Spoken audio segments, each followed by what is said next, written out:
Okay, Stephanie Scott, thank you ever so much for joining us. And I absolutely adored your novel, What's Left of Me Is Yours. It's one of the most astonishing debut novels I've ever read. Um, I heard it took 10 years. It reads so smoothly, and it has so many layers. It's such a deft interweaving of plot, character, action, theme. Wow, it just blew me away. So it's set in Japan. Uh, how did you come to that decision to set it in Japan? Well, it was inspired by a true crime that occurred in Japan, and it's a very interesting question because, of course, the setting took up a lot of my time when I was considering writing the novel. There were actually several novels on my desk at that time, but this one was very, very pushy and very, very forceful.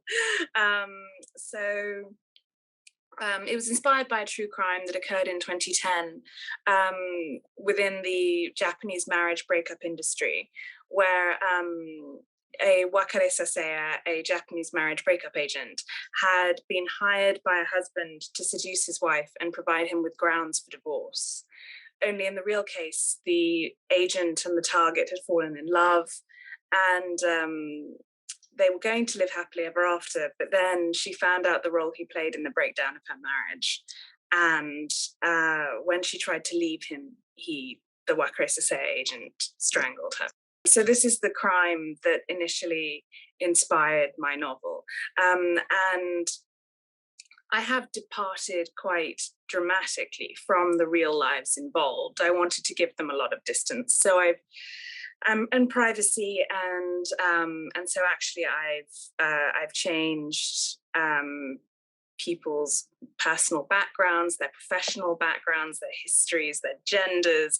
There were actually children everywhere in the initial scenario, and the husband who'd hired the agent was having affairs as well, and it was extremely complicated. So what I wanted was to strip it down. I was actually fascinated by this fictional child who appeared when I was reading the article, Sumiko, who becomes my narrator. And I wondered, what would happen to that child if this were her family history.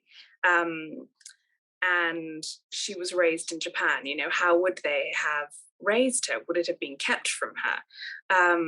Almost, and in this novel, that is the case. Her history has been kept from her. And so she goes on a journey to discover what really happened to her mother, how her mother died. And that was what interested me. That was where the novel began. So with this entirely fictional young woman. So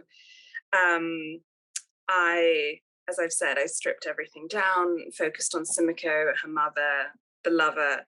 And I also moved the murder story 20 years back into the past, into the 1990s. And this was a selfish preference of mine, because that was where I wanted to be. I'm half Indian, half British, and I grew up in Singapore, where my family actually on all sides have lived for many generations. And Singapore was a colony of Japan during the Second World War. So several of my relatives are fluent in Japanese and have lived and worked in Japan. And so that was my own personal connection. But I think there were several similarities between Singapore in the 90s when I was growing up there and Tokyo in the 90s that fascinated me, and that also had I think certain and that were relevant to the world that we live in now, that sort of reflected back issues and preoccupations. And I wanted to play with that kind of mirroring. So the past narrative is in the 90s and the present narrative is in the present day. And I mean, as I've said, I do have a sort of personal connection to to Japan through my Singaporean heritage, but it's one thing to have a personal connection or an interest, and quite another to write a novel of this kind. And I did want to honor the crime. I wanted it to be set in Japan. I have actually found instances of honey trapping and at-fault divorce systems all around the world, so I could have moved it to another country potentially. But I really wanted to explore the Japanese system, and I wanted it to have authenticity and integrity. And so actually the novel did take 10 years. And I did spend a lot of that researching and traveling in Japan. I've won anthropological awards for my work on the position of Japanese women in society. And I spoke to many lawyers and prosecutors to understand the justice system. And I was actually made a member of the British Japanese Law Association for my work on Japanese law. So it was a rather intense deep dive into the research. Did you was it you say it's a deep dive? How long did it take you? Did you have to visit Japan and stay there for some weeks, months, years? Yes, I did. There were several trips over the course of several years, where I went to Japan, and I was based mainly in Tokyo, but I spent time in every location in the novel, and I also spent a lot of time interviewing the locals and the inhabitants in those places, just to get a feel for the history of each location. I think the locations itself is it's very much a character in the novel. I was going to say that in terms of research, the kind of sort of clunky, how does the Japanese legal system work, and where is this place, and what surrounds it, all this sort of factual stuff you can basically Google, but the sensibility, the feel of a place, the little details of the place, I was very impressed with in the novel. And that's what made me feel, she's got to have spent time just kicking her shoes off and watching life go by. As you know, you do very strange things in research, like you become obsessed with botany, and because you have to get all of these details just right, the little things like the weather, when plants bloom, how this fits into local practices. It's extremely anthropological, actually.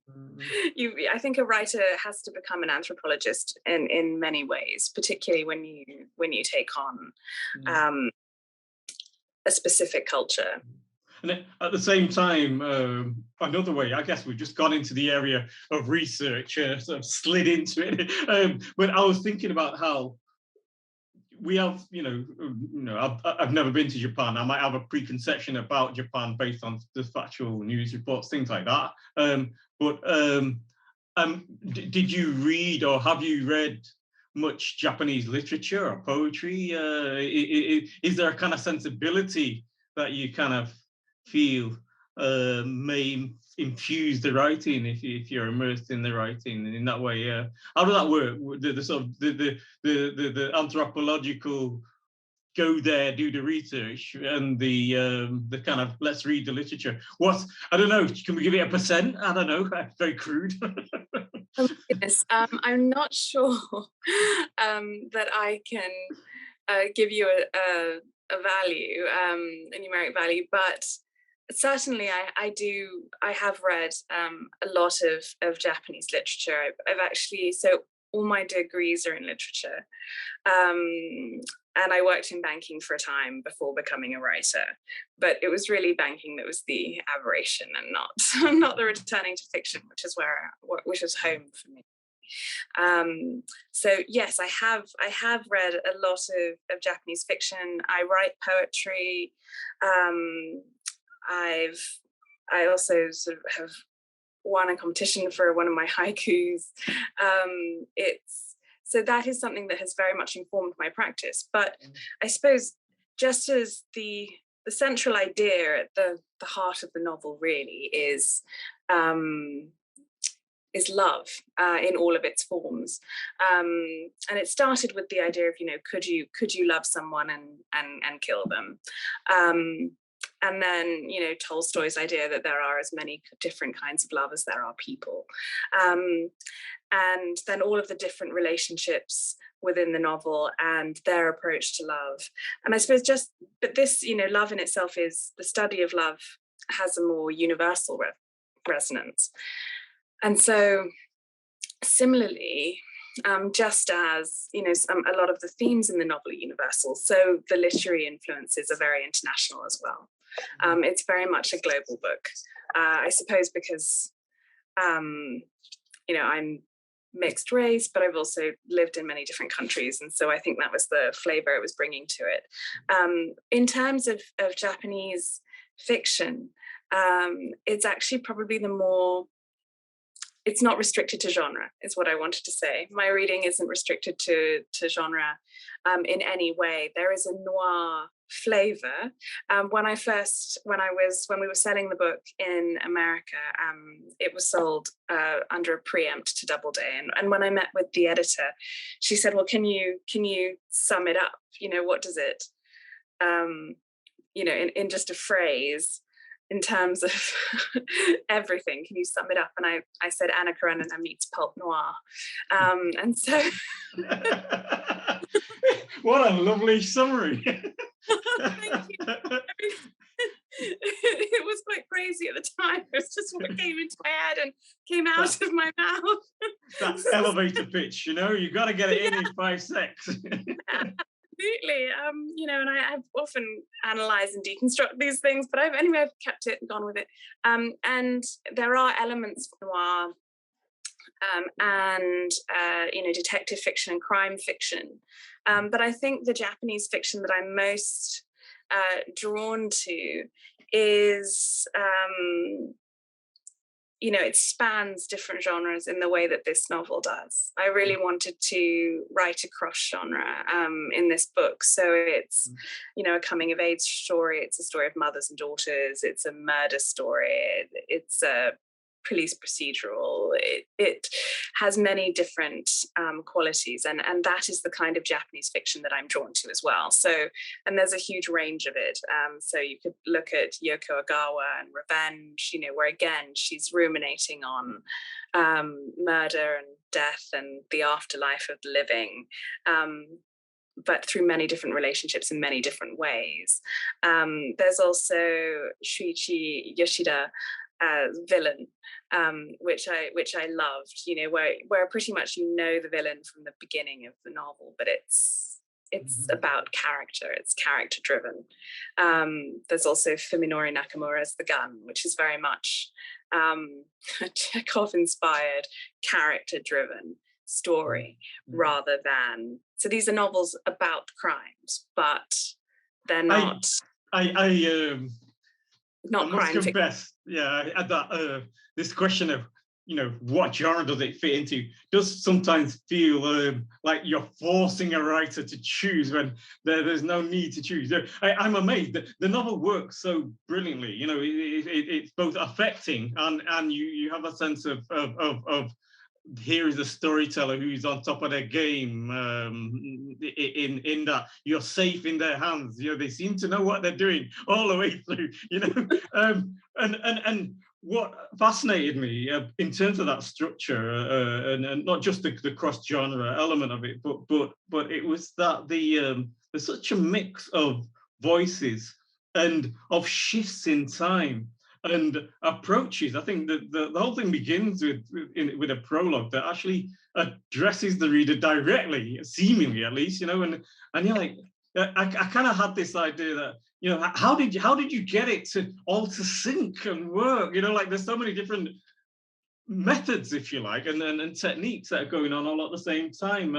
Was that did you have 400 sections and try them out like film people do, you know, so let's move this scene here, let's move this scene there? Or was it something that organic? Did it just sort of arise in that flow? That's a very interesting question. It was organic, actually. I would have characterized myself as a planner. You know, I like to be in control. But the terrifying thing about this novel was that it was in control a lot of the time, or rather we wrestled with each other. And I basically ended up writing the sections that interested me most at any given time. So I didn't write it chronologically. The only way, I think it was so complex, and you've summarized it beautifully, that I think, you couldn't possibly have planned it and then written it out stage by stage chronologically. I think it would have maybe lost some of its energy. So I just wrote what interested me, and then I put it all together. I actually, when I'd gotten to a sort of a certain mass in word count, I spread it out across the floor of my living room in the order I thought would work, and walked the novel to feel its rhythms and its tensions, because you do want it to be propulsive. It is a thriller, I suppose. If one were to categorize it, it is a literary thriller. So you want it to have that draw through everything, but because there are so many different voices and different strands, and it's a palimpsest, there are videos, there are documents, and basically a way of looking at the crime through lots and lots of different eyes and lenses. Each of those strands has to work though. So I literally walked it, and that was very much feeling driven. Okay, and how much, I'm just coming back to an earlier conversation you may have had about editing a video, actually. I think the thought that came to mind, how much ended up on the cutting room floor? Did everything survive, or was actually a great deal survived. Surprised. So the prologue was the first part of the novel that I ever wrote, and it's pretty much stayed in that form throughout. Wow, that's great. So the prologue may have been the kind of the DNA, if you like, the seed from which everything else grows, and you remain true to it. Yeah, well, very, very much so, because I think that's Sumiko's voice, and as I say, one of the things that really drove me through this book was the position of women in Japan, and if I may just digress back to literary influences briefly, I'm really obsessed with a lot of the young sort of feminist Japanese literature that is coming out at the moment. So Sayaka Murata's Convenience Store Woman, or Mieko Kawakami's Breasts and Eggs. The book is very much in dialogue with them and the position of women in Japan today, and I think the struggles that women face more globally. But what is fascinating is, I think, how patriarchal and restrictive Japan can still be. So, it was Sumiko's voice that really drove me. And I mean, also, I'm also obsessed with ancient Greek literature, so specifically Electra, and her journey. And Euripides as Electra, she fights against all of the sort of linguistic and spatial and social constraints that the playwright constructs around her. She fights against them to, sort of avenge the murder of her father. And so that was very much at the heart of this book too. So you had Sumiko and Rina as two prominent characters. Daughter, they are really the anchors of the book, that relationship. The women are really at the heart of the story. And to answer your question about the cutting room floor, I guess probably 30,000 words maybe ended up on the cutting room floor, but the book is about 90. I used to have all of these figures.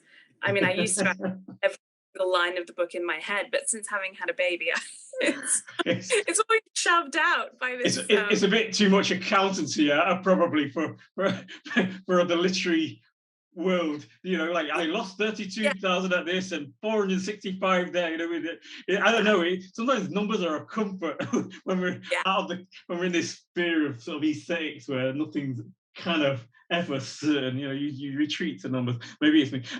Yes. So tell me, how did you? Sorry, go ahead.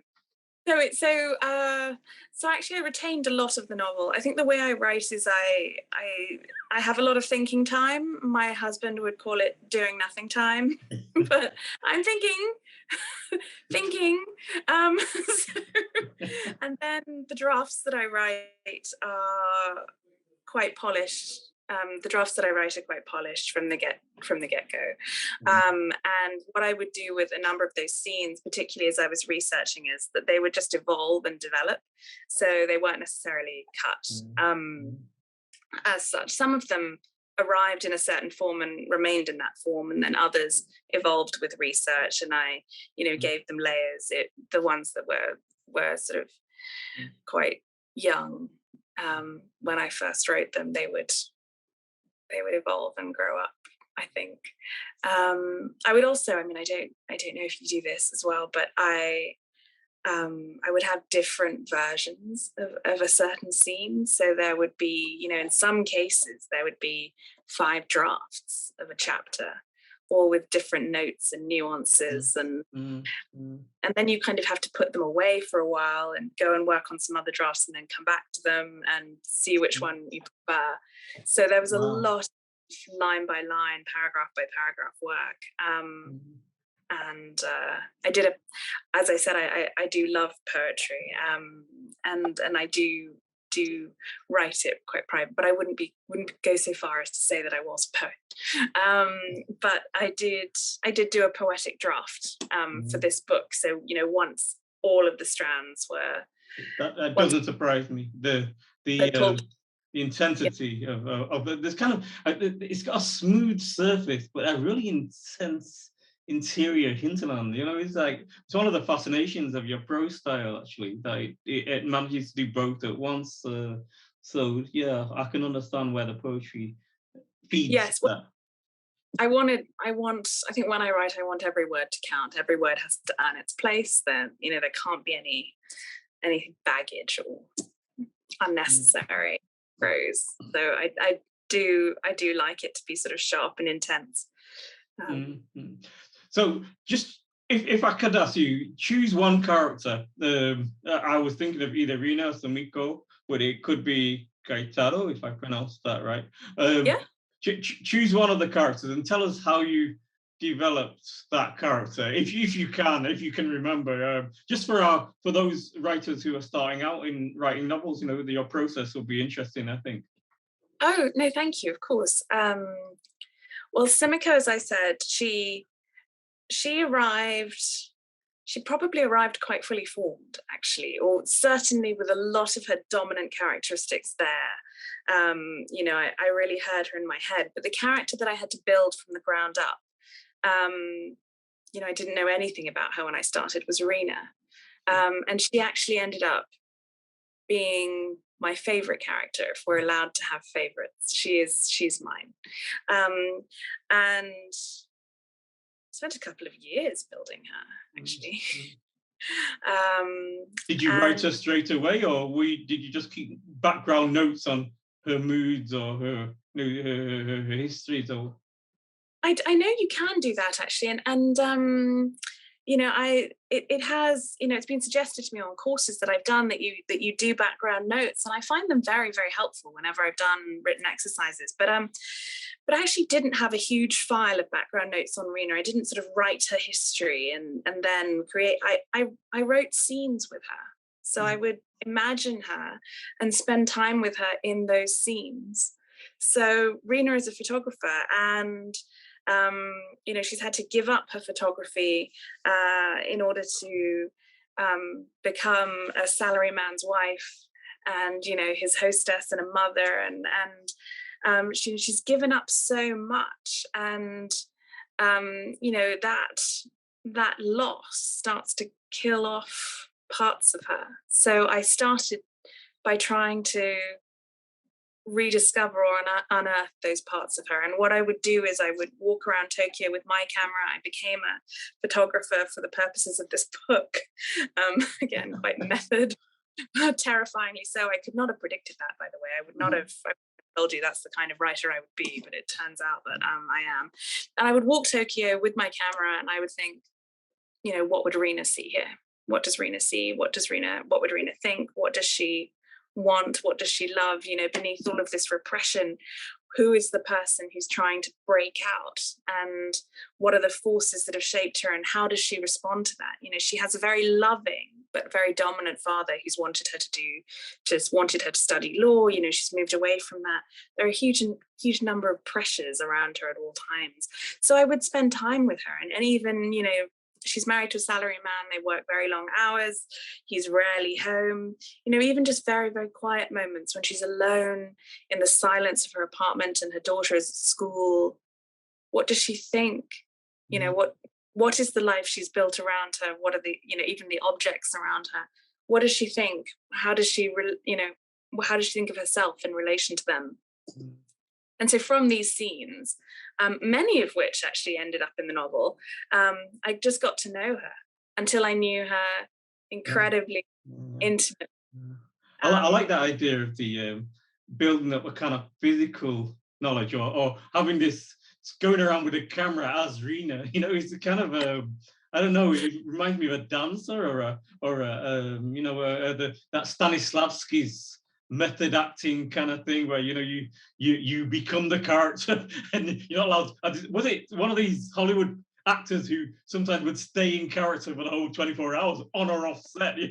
So immerse yourself, I guess we'd say nowadays, in the character. And do the other characters then starting to say, "Hey, let me in! I'm in this novel too"? Definitely. As I said, Sumiko,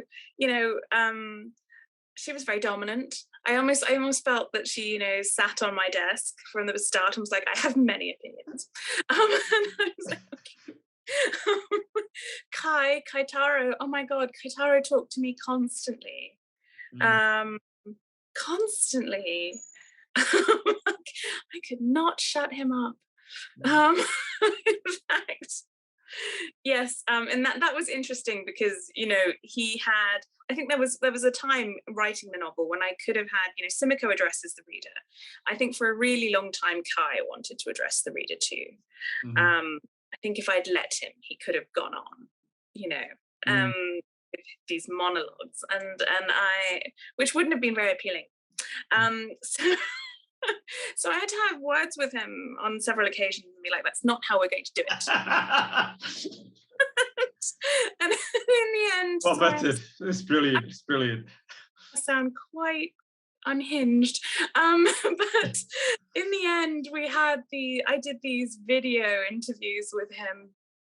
That was my sort of compromise. I was like, "And speak, but to the prosecutor, not to me and not to the reader." And we do have time in his head, but it's third person, and I think actually that worked best. It worked. I guess it sounds to me like you found your way into this novel, and so kind of improvise in an improvised way. I guess what I'm saying is that maybe we never know where we're going to end up as novelists. We kind of enter into the spirit of the novel and then hope and see what happens. Absolutely. I think that was the most terrifying thing. As I said, I'm a planner, but I think this novel, it wouldn't have grown if I tried to constrain it by plan. I've heard of people who put all their chapters into Excel and they have goals for each of those chapters. And I had goals too, but I couldn't possibly have put it on a grid and made it conform to that. I think it needed the space and the time to breathe and do its own thing. And it very much led me through it as well. But then, of course, you have your creative self who's allowed to indulge in this and write. And I did something I call free writing, which is where I'm just allowed to write about whatever I want with the character. So Rena and I can spend time in her darkroom, or we can spend time out in Tokyo. We can do whatever together. But then, of course, there is your editorial self, the writer who do genre and structure and characterization and everything has to come in and be like, right, we're writing a book that people have to read. Stop having fun. Get on with the novel, It's it works. So I suppose there are many different authorial selves that one has to control as well. Okay, I have two questions to wrap up. And let me see if I can remember them. Can cut that bit out. I have two questions. One is, what advice would you have for writers? And the other question is, what are you planning next? Or what are you writing now? My advice to writers, I think, as we've said, is don't constrain yourselves. Don't put too much pressure on yourselves to write in a certain way. Don't feel that there is a way. There's your way. So, don't feel restricted in any way by other people's methods. By all means, take from them, but there's no set path, and I think everyone has their own path. I would also say be persistent. If you believe in your project, then believe in it, and go where you want to go with it. What was quite interesting about this book is that I had offers from several agents who wanted to represent me, but they all wanted to do something different with the novel. They all, as I've said, it's multi-genre, but they all wanted to emphasize a certain genre and change it. And the agent I went with, actually, he just agreed with my vision. He liked the multi-genre approach. It's literary if one has to categorize it, but he liked the fact that it spanned different genres, and he really understood the book from start to finish, and that meant a great deal to me. And I've never regretted staying true to the vision that I had for the novel. And so, I would say that as well. Just you know yourself, your work. So be confident in that, as terrifying as that can be at times. That's great advice. And what are you working on? I'm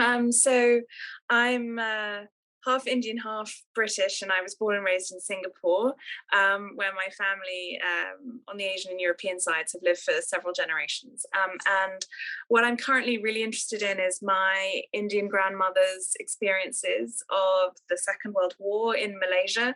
She was in Malaysia when the Japanese invaded, and she had to flee her home and hide in the rubber plantations for several years.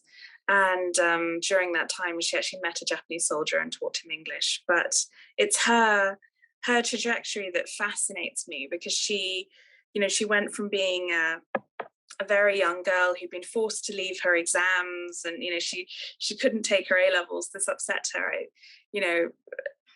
a huge amount, and she would always talk about it. And so she went from being this frightened young teenager, I think, in the rubber plantations, to later in her life, she was the first female partner of the largest international law firm in Singapore. So she had her children, took herself back to university, started a career, and she went through so much, and we were extremely close. And so her life fascinates me. And I would like to weave that into a novel. Yep, she sounds like a fabulous inspiration, and it sounds like the groundwork for a brilliant novel. You've also been such an inspiration. Thank you very much for joining us, and having me. Take care now.